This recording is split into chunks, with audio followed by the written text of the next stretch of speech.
ತುಮಕೂರು ಹತ್ರ ಇರೋ ಚಂದ್ರಗಿರಿಯಿಂದ ಬರ್ತಾ ಇರ್ಬೇಕಾದ್ರೆ ಚಿಣಮಿಣ ಅಂತ ಹೊಳಿತಾ ಇರೋ ಒಂದು ಡಾಬಾದು ಬೋರ್ಡ್ ನೋಡಿದೆ. ಇದು ಒರಿಜಿನಲ್ ಪಂಜಾಬಿ ಡಾಬಾನ ಅಥವಾ ಅದನ್ನು ಮಲಯಾಳಿ ನಡೆಸ್ತಾ ಇದ್ದಾನ ಅಂತ ಎಂಟ್ರಿ ಕೊಟ್ಟೆ.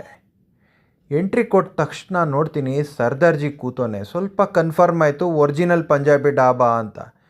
ಇನ್ನೊಂಚೂರು ಮುಂದೆ ಹೋದ್ ನೋಡಿದ್ರೆ ಸರ್ದಾರ್ಜಿ ಭಜನೆ ನಡೀತಾ ಇತ್ತು. ಇದು 100% ಪಂಜಾಬಿ ಒರಿಜಿನಲ್ ಡಾಬಾ ಅಂತ ಅಂದ್ಕೊಂಡು ಇನ್ನೊಂದು ಸ್ವಲ್ಪ ಭಜನೆ ಕೇಳಿ ಸರ್ದಾರ್ಜಿನ ಮಾತಾಡೋಣ ಅಂದ್ಕೊಂಡೆ. ಅವ್ನು ಬ್ಯುಸಿ. ಅಷ್ಟೊತ್ತಿಗೆ ಒಳಗಡೆ ಹೋದೆ. ಯಾರೋ ಚಪಾತಿನಲ್ಲಿ ಆಟ ಆಡ್ತಾ ಕೂತಿದ್ರು.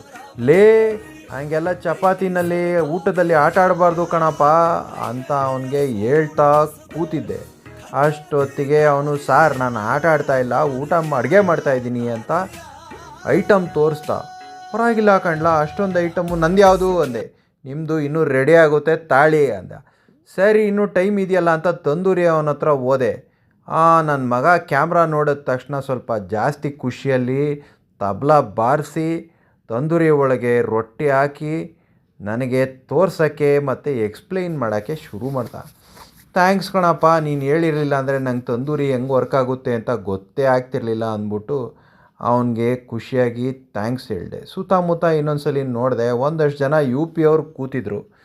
ಅಣ್ಣಂದ್ರ ಕನ್ನಡ ಕಲೀರೋ, ಒಳ್ಳೆ ಭಾಷೆ ಅಂತ ಸವಿನಯವಾಗಿ ಪ್ರಾರ್ಥಿಸ್ದೆ. ಅವರು ಟೀಕೆ ಭಯ್ಯ ಅಂತ ನನ್ನನ್ನು ನೋಡಿ ನಕ್ಕರು. ಅದಾದಮೇಲೆ ನಮ್ಮದು ಆನಿಯನ್ ರೊಟ್ಟಿ ಪರೋಟ ಬಂದಿತ್ತು.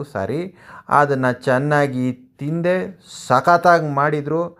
ಥ್ಯಾಂಕ್ಸ್ ಹೇಳಿ ಅಲ್ಲಿಂದ ಎಸ್ಕೇಪ್ ಆಗೋದೆ.